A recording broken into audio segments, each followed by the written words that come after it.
મેક્સિલરી artery તો branch of external carotid artery, major artery of deep face. કેમ કે ફેસના જેટલા બી ઇમ્પોર્ટન્ટ સ્ટ્રક્ચર હોય એ બધાને સપ્લાય કરે. Maxilla, mandible, teeth, muscle of mastication, nasal cavity, palate અને ડ્યુરામેટર. ઓકે, હવે એનું ઓરિજિન ક્યાંથી થાય તો arise behind the neck of the mandible in the parotid length અને opposite the condylar process. Course કઈ રીતનું હોય? Runs anteriorly first medial to the neck of mandible, કેમ કે કીધું કે runs behind the neck of the mandible, and then through the infratemporal fossa અને પછી ટેરિગોપેલેટાઇન ફોસા. ઓકે, હવે ત્યાં દરેક જગ્યાએ અલગ અલગ બ્રાન્ચીસ આપશે. એમાં મેઇનલી એક્સટર્નલ કેરોટિડ આર્ટરીની બ્રાન્ચમાંથી ડિવાઈડ થઈને મેઇનલી મેક્સિલરી આર્ટરીની 3 બ્રાન્ચ પડે.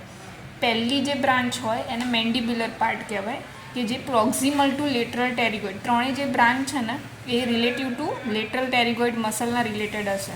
હવે એમાંથી પહેલી જે બ્રાન્ચ છે ને એ રહી મેન્ડિબ્યુલર પાર્ટ કહેવાય, કેમ કે એ પ્રોક્સિમલ હોય, લેટરલ ટેરિગોઇડ મસલથી સૌથી નજીક હોય. ઓકે, હવે સપ્લાય કોને કોને કરે? ઇયર, મેનિન્જીસ અને મેન્ડિબલ. એની ટોટલ 5 બ્રાન્ચ છે.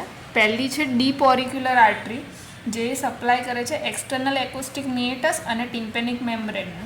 બીજી છે એન્ટિરિયર ટિમ્પેનિક, જે ટિમ્પેનિક કેવિટીને સપ્લાય કરે. પછી મિડલ મેનેન્જિયલ અને એસેસરી મેનેન્જિયલ.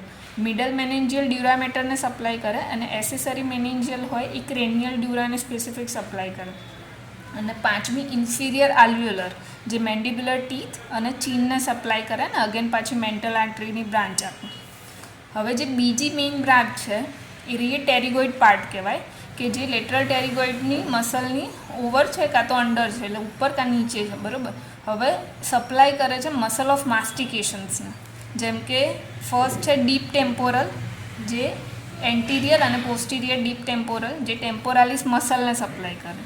બીજી છે ટેરિગોઇડ બ્રાન્ચ, જે મીડિયલ અને લેટરલ ટેરિગોઇડ મસલને સપ્લાય કરે. ત્રીજી છે મેસેટરિક બ્રાન્ચ, જે મેસેટર મસલને સપ્લાય કરે. અને ચોથી છે બકલ આર્ટરી, જે બક્સિનેટર મસલને અને ચીક મ્યુકોઝાને સપ્લાય કરે. એટલે બીજી જે ટેરિગોઇડ પાર્ટવાળી છે આખું મસલ ઓફ માસ્ટિકેશન.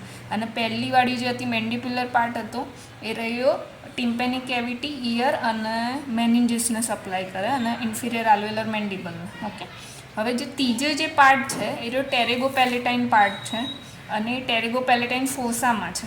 હવે એ કોને સપ્લાય કરે? ઓર્બિટ, પેલેટ, ફેરિંગ્સ અને નેઝલ કેવિટીને સપ્લાય કરે. સૌથી પહેલાં ઓર્બિટ લઈ લઈએ તો ઇન્ફ્રા ઓર્બાઇટલ આર્ટરી, એટલે લોઅર આઈલિડ, અપર લિપ અને ચીક, એને સપ્લાય કરે. બીજી હોય જે ટીથને સપ્લાય કરે તો પોસ્ટિરિયર સુપિરિયર આલ્વેલર આર્ટરી, જે મેક્સિલરી ટીથ અને જિંજાઇવાના અને મેક્સિલરી સાઇનસને સપ્લાય કરે. પછી લઈએ ગ્રેટર પેલેટાઇન આર્ટરી, જે હાર્ડ પેલેટ અને જિંજાઇવાને સપ્લાય કરે. એટલે ઓર્બિટ માટે ઇન્ફ્રા ઓર્બાઇટલ અને ટીથને બધા માટે પોસ્ટિરિયર સુપિરિયર આલ્વ્યુલર અને ગ્રેટર પેલેટાઇન્સ એના માટે પેલેટ માટે થઈ ગયું. હવે ફેરિંગ્સ માટે ફેરિન્જિયલ આર્ટરી થઈ ગઈ, એટલે નેઝો ફેરિંગ્સ આવી ગયું એની અંદર. અને પછી આર્ટરી ટુ ટેરિગોઇડ કેનાલ. હવે આર્ટરી ઓફ ટેરિગોઇડ કેનાલ કોને સપ્લાય કરે તો ફેરિંગો ટિમ્પેનિક ટ્યુબને સપ્લાય કરે અને ફેરિંગ્સને સપ્લાય કરે. અને છેલ્લી જે છે લાસ્ટ એરિયા સ્પિનોપેલેટાઇન આર્ટરી, જે નેઝલ કેવિટીને સપ્લાય કરે. હવે સ્પિનોપેલેટાઇન આર્ટરી કેમ ઇમ્પોર્ટન્ટ છે? કેમ કે એ મેજર સપ્લાયર છે, contribute to the Kiesselbach's plexus and common site of a nosebleed and epistaxis. એટલે નોઝમાં પોસ્ટિરિયરલી બ્લીડિંગ થવાના જે ચાન્સીસ વધારે હોય છે ટ્રોમાના લીધે, એ એની કોમન સાઇટ છે આ રહીએ, અને એને સપ્લાય કરે છે સ્પિનોપેલેટાઇન આર્ટરી. એટલે અપ્લાઇડ આસ્પેક્ટમાં એપિસ્ટેક્સિસ, જ્યાં નોઝ બ્લીડિંગના ચાન્સીસ સૌથી વધારે છે, એને સપ્લાય કરે સ્પિનોપેલેટાઇન આર્ટરી. પછી બીજું અપ્લાઇડ આસ્પેક્ટમાં છે કે બધી અલગ અલગ ડેન્ટલ પ્રોસિજરમાં આપણે આર્ટરી ડેમેજ ના થાય એ બધાને ધ્યાન રાખીએ. અને પ્લસ બ્લડ સપ્લાય આ બધી બ્રાન્ચીસથી ટીથને, મેક્સિલરી સ્ટ્રક્ચરને, ફેશિયલ સ્ટ્રક્ચરને આ બધી આર્ટરી બ્લડ સપ્લાય કરે છે એટલા માટે.